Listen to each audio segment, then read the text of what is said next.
உத்திரமேரூரில் அரசியல் கட்சி பிரமுகர் மீது கொலைவெறி தாக்குதல். 4 பேர் மீது 4 பிரிவுகளின் கீழ் வழக்கு பதிவு.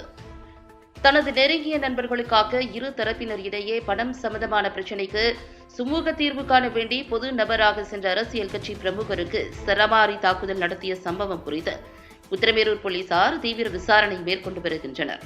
காஞ்சிபுரம் மாவட்டம் உத்திரமேரூர் தமிழ் மாநில காங்கிரஸ் கட்சியின் நகர செயலாளராக பதவி வகித்து வருபவர் தாமோதரன். இவரது நெருங்கிய நண்பர்களான நகைக்கடை நடத்தி வரும் குஷால், குன்னாராம் என்பவருக்கும், செங்கல்பட்டைச் சேர்ந்த பிரகாஷ், தீபக் என்பவருக்கும் நகைக்கடை தொழில் சம்பந்தமாக கொடுக்கல் வாங்கல் பிரச்சினை இருந்து வந்ததாக கூறப்படுகிறது.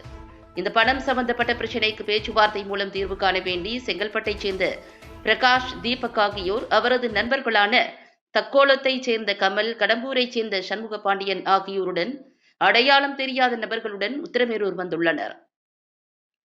பேச்சுவார்த்தையில் தீர்வு எட்டப்படாத காரணத்தால் பொது நபராக இரு தரப்பினருக்கும் சமரசம் பேச வந்த உத்திரமேரூர் தமாக நகர செயலாளர் தாமோதரன் மீது கொலைவெறி தாக்குதல் நடத்தி கொலை மிரட்டல் விடுத்துள்ளனர். தமாக நிர்வாகி தாமோதரன் உடனே உத்திரமேரூர் காவல்துறைக்கு புகார் அளித்துள்ளார். சம்பவ இடத்திற்கு விரைந்து வந்த உத்திரமேரூர் இன்ஸ்பெக்டர் செல்வமணி, உதவி ஆய்வாளர் ராஜா தலைமையிலான போலீசாரின் வாகனத்தை கண்டவுடன் மர்ம நபர்கள் தப்பியோட முயன்றுள்ளனர்.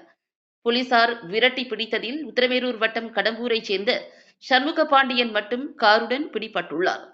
இவர்கள் 4 பேர் மீது 4 பிரிவுகளில் வழக்கு பதிவு செய்த போலீசார் உத்திரமேரூர் நீதிமன்றத்தில் ஆஜர்படுத்தி காஞ்சிபுரம் கிளை சிறையில் அடைத்தனர்.